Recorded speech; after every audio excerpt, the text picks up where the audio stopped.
ভোর হলো দৌড় হলো খুকুমনি ওঠরে, ওই ডাকে জুই শাকে ফুল খুকি ছোটরে, খুকুমনি ওঠরে।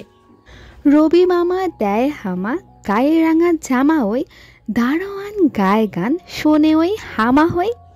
তেজিনীর করে ভিড়, ওরে পাখি আকাশে, এন্তার গান তারা ভাসে ভোর বাতাসে। চুলবুল বুলবুল শীষ দেয় পুষ্পে, এইবার এইবার খুকুমনি উঠবে। খুলি হাল তুলি পাল, ওই তরি চলল, এইবার এইবার খুকু চোখ খুলল। আল সে নয় সে উঠে রোজ সকালে, রোজ তাই চাঁদা ভাই টিপ দেয় কপালে। উঠল ছুটল ওই খোকা খুকি সব, উঠেছে আগে কে ওই শোনো কলরব। নাই রাত মুখ হাত ধো খুকু জাগরে, জয় গানে ভগবানে তুষিবর মাগরে।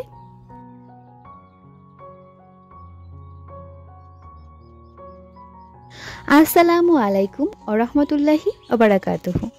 Hello everyone, Barsha lifestyle and blog YouTube channel থেকে আমি বর্ষা আছি আপনাদের সাথে। কেমন আছেন সবাই? আশা করছি আমার প্রাণপ্রিয় ভিউয়ার্স আপু ভাইয়ারা সকলেই অনেক ভালো আছেন এবং সুস্থ আছেন।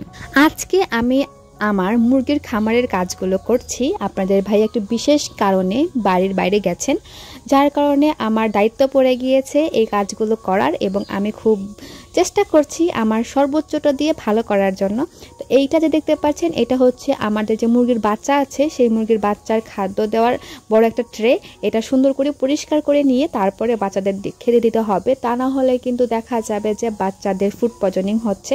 সব কিছু আপনাদের ভাইয়া আমাকে মোটামুটি বুঝিয়ে দিয়ে গেছে, সেইভাবেই আমি কাজ করছি। আর এটা হচ্ছে বাচ্চাদের খাবার স্যালাইন, এটা আমি পানিতে গুলাবো, যেরকম পরিমাণ বলে দিয়ে গেছে ওইভাবেই সকালবেলা তাদের জল খাবার এইটা বলা চলে। আমি তো বাড়িঘর সুন্দরভাবে ঝাড়টার দিয়ে পরিষ্কার করে নিয়ে তারপরে মুরগির খামারের কাছে এসেছি। নিজেও পরিষ্কার হয়ে নিয়েছি যাতে করে মুরগিদের কোনো রকমের কোনো ইনফেকশন না হয় আমার কারণে।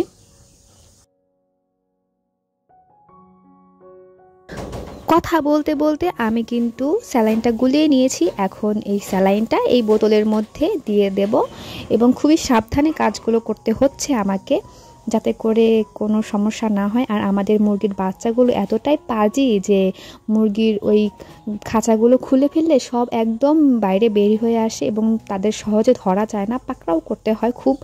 এই জন্য খুব সাবধানে কাজগুলো করছি আমি নিয়ে যাচ্ছি।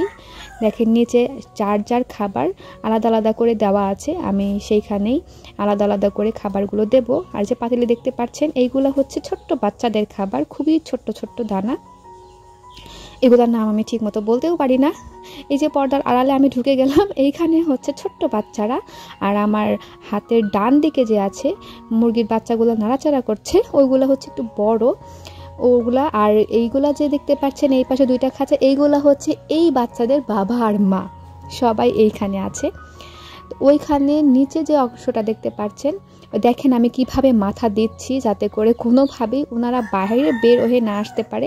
একটা বাচ্চা যদি বাইরে বের হয়ে আসে তাহলে তাদেরকে কিন্তু আমি সহজে ধরতে পারবো না, কারণ আপনাদের ভাইয়াও নেই। আমি খুবই আতঙ্কের মধ্যে থাকবো, ভয়ে থাকবো। এমনিতেও অনেক ভয়ে রয়েছি, কারণ সে নেই। আমাকে যেভাবে বুঝিয়ে দিয়ে গেছে আমি ঠিক মতো করতে পারছি নাকি সেটাও বলতে পারি না, তারপরেও চেষ্টা করছি যতটুকু সম্ভব করা যায় আর কি। কাজী নজরুল ইসলামের রচিত জনপ্রিয় শিশুতোষ কবিতা প্রভাতী ভোর হলো, আমি সকালবেলা মানে এই দরজা খোলার পরে মনে করলাম কি এই কবিতাটা আমি পড়ে ফেলি, কারণ আমাদের ছোটবেলায় এই কবিতাটা কিন্তু অনেক পড়া হতো। পুরো কবিতাটাই আমি আপনাদেরকে পড়ে শুনিয়েছি। কেমন হয়েছে কবিতাটা পড়ে শোনানোর? আবৃত্তি তো ওরকমভাবে করতে পারি না, তবে যতটুকু পেরেছি আপনারা অবশ্যই কমেন্ট করে জানিয়ে দিয়ে যাবেন যে কবিতাটা আবৃত্তি করেছি কেমন হয়েছে। আপনাদের কমেন্টের অপেক্ষায় আমি থাকি, কারণ আপনাদের কমেন্ট কিন্তু আমাকে অনেকটাই মোটিভেট করে। আপনাদের ভাইয়া কিন্তু খুবই শৌখিন একজন মানুষ। উনি বাড়ির ডেকোরেশন প্লাস কবুতর এবং মুরগিদের এত যত্ন করে আমি মাঝে মাঝে ভাবি যে হয়তো বা ওনার যদি বাচ্চা কাচ্চা হয় তাহলে উনি হয়তো বা তার বাচ্চা কাচ্চার প্রতি এতটা যত্নশীল হবেন যা কল্পনায় প্রকাশ করার মতো না। যেহেতু উনি বাড়ির প্রতি এবং কবুতর মুরগি ছানাদের প্রতি এতটা যত্নশীল, নিজের বাচ্চার প্রতি কিন্তু অবশ্যই যত্নশীল হবেন। এবং সেই সাথে আমারও কিছু কথা মনে পড়ে গেল, সেটা অবশ্যই আপনাদের সাথে আমি শেয়ার করব। তার আগে আপনারা আমার কাজ একটু দেখেন এবং কাজের বর্ণনাও আমি করি। মুরগির বাচ্চা এবং মুরগির বাবা মাদের খাওয়ানোর পরে আমি চলে এসেছি কবুতরের বাচ্চাদের খাওয়ানোর জন্য। দেখেন আমি কিন্তু এগুলো ভিডিও করছি আমার হাজব্যান্ডকে দেখানোর জন্য, যে উনি বাড়িতে আসার পরে আমি যেন তাকে দেখাতে পারি যে দেখো আমি তোমার কাজগুলো কি একটু সুন্দরভাবে বা গুছানোভাবে করতে পেরেছি কি না। 2 দিনের ট্রেনিংয়ে আসলে আমি 2 দিন ট্রেনিং নিয়েছি ওনার কাছে, 2 দিনও না 1.5 দিনের মতো ট্রেনিং নিয়েছি। আমি আসলে খুবই অগোছালো একজন মানুষ, কাজ একদমই করতে চাই না, খুবই জোর করে করে ধমক দিয়ে দিয়ে কাজগুলো শিখিয়ে দিয়ে গিয়েছিলেন। এই জন্য আমি একটু ভিডিওই করে রেখেছি, দেখো আমি আসলে আমি দেখাবো যে আমি কাজগুলো ঠিক মতো করতে পারছিলাম কি না।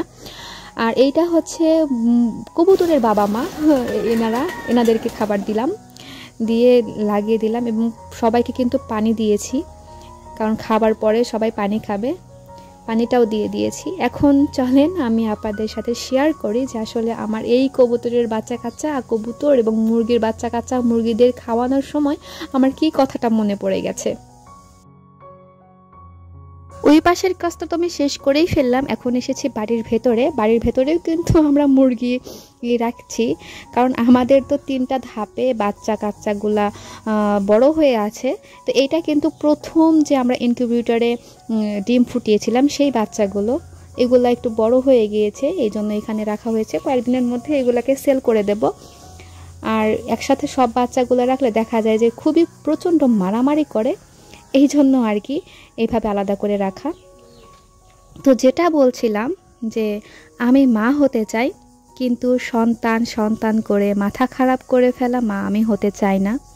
আমি চাই আমার জীবনের সকাল থাকুক, 1 কাপ চা থাকুক, অবসরে গান ওয়াজ বা কোরআন তিলাওয়াত থাকুক, ইচ্ছে হলে একেবারে একটা বড় চকলেট পেস্ট্রি বা কেক বা 1 প্যাকেট চিপস বা বাদাম খাওয়া থাকুক, কিংবা থাকুক গোসলের সময় সাবানের তৈরি করা ফেনা এবং বুদবুদ আকারে সব তৈরি হবে, হাতের তালুতে ফু দিয়ে উড়িয়ে দেব, এরকম একটা মোমেন্ট থাকুক। মুরগিদের খাওয়া দাওয়া শেষ করে ইনকিউবেটরের ডিমগুলো ঘুরিয়ে দেওয়ার পরে আমি আসলাম বাড়ির সিঁড়িগুলো মোছার জন্য। একদম মুছে তকতকে করে ফেলবো এবং সিঁড়ির উপর দিয়ে কাপড় দিয়ে দেবো, যাতে করে পায়ের ছাপ না পড়ে এখানে। ওই পাশের রুমে যেন যেতে পারি। এবং দেখেন ঘরের ভিতর দিয়েই রুমে এই পাশে চলে আসলাম, আসার পরে এই সিঁড়িটাকে মুছে ফেলছি, যাতে করে এখানে যে কাদা কাদা ভাবটা সেটা আর যেন না থাকে। আমি কিন্তু এইভাবেই কাজগুলো কমপ্লিট করে ফেলি, বাড়ির টুকটাক কাজ আমি নিজে নিজেই করি এবং খুবই রিল্যাক্সে করি, একদমই তাড়াহুড়া করি না, খুব আস্তে ধীরেই করি। আমি ছুটির দিনে একটা মুরগির ঠ্যাং চাই। বা ধরেন যে একটা মুরগি রান্না করে ফেললাম, আমি মুরগির যে মাংসের অংশটুকু থাকে 2-3 টুকরা মাংস চাই, হাড্ডি চাই না। আমার পছন্দের চ্যানেলটা দেখতে চাই বা আমার পছন্দের প্রিয় মানুষটার সাথে সময় কাটাতে চাই। মাটির হেসেল থেকে ছাই তুলছি, এটা স্বাভাবিক, কিন্তু উঠান থেকে ছাই তুললাম। হয়তোবা আপনাদের মনে প্রশ্ন আসতে পারে যে কেন উঠান থেকে ছাই তুললো। আসলে আমাদের এইখানে কয়েকদিন বৃষ্টি হওয়ার কারণে মাটির নিচ থেকে যে উই পোকাগুলা ছিল, উড়ানি পোকা বলি আমরা গ্রাম অঞ্চলে, ওইগুলা বের হয়ে আসে রাত্রির লাইটের আলোতে, প্রচুর প্রচুর বিরক্ত করে। তো যখন আগুন দেওয়া হয়, আগুন জ্বালানো হয়, তখন সেই পোকাগুলো আগুনের উপরে পড়ে মারা যায়। এই জন্যই প্রত্যেক বাড়িতেই এইভাবেই আগুন জ্বালানো হয়, যাতে করে আগুনের উপরে সেই পোকাগুলো পড়ে মারা যায়। আর ওই কারণেই আমি উঠানের মধ্যে আগুন জ্বালিয়ে দিয়েছিলাম রাত্রেবেলা। সেই ছাইগুলো অবশিষ্ট ছিল, সেইগুলো সকালবেলা আমি তুলে ফেলে দিয়েছি এবং উঠানটাও সুন্দর করে ঝাড়টার দিয়ে নিচ্ছি। কাজের বর্ণনা দিতে গিয়ে আমি একটুখানি টপিকের বাইরে চলে এসেছিলাম। তো যাই হোক, এখন আবার শুরু করি। আমি কি চাই? আমি চাই আমার নিজের একটা সাজের তাক থাকুক, বাথরুমের একটা কোণাতে আমার গোসলের সমস্ত জিনিসপত্র গুছিয়ে রাখা থাকুক। আমি চাই আমার এক্সক্লুসিভ একটা লিপস্টিক থাকুক, যেটা কিনা কেউ পরতে পারবে না একমাত্র আমি ছাড়া। আমি দিনে অন্তত 8 ঘন্টা আমার নিজের সময় চাই।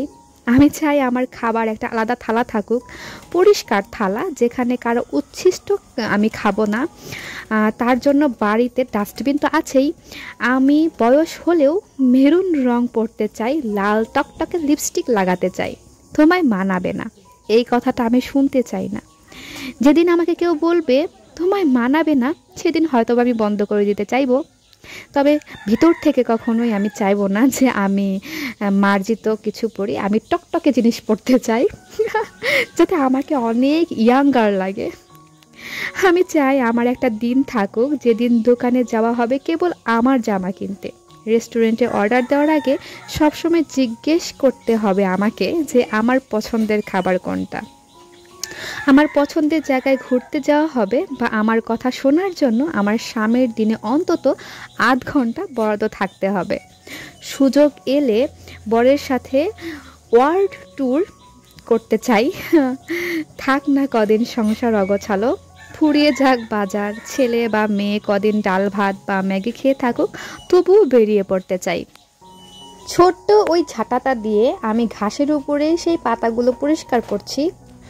উপর থেকে কিন্তু বোঝা যায় না যে এখানে কত পরিমাণ পাতা আছে, তবে ঝাড় দিয়ে সব একসাথে করলে অনেকগুলো পাতাই এখানে জড়ো হয়ে যায় এবং দেখা যায় যে আমার একদিনের রান্নার খড়কুটোগুলো জমা হয়ে গিয়েছে এই পাতার মাধ্যমেই। সাথে তো বড় বড় খড়ি থাকেই, কিন্তু পাতা দিয়ে রান্না করতে বেশ ভালোই লাগে।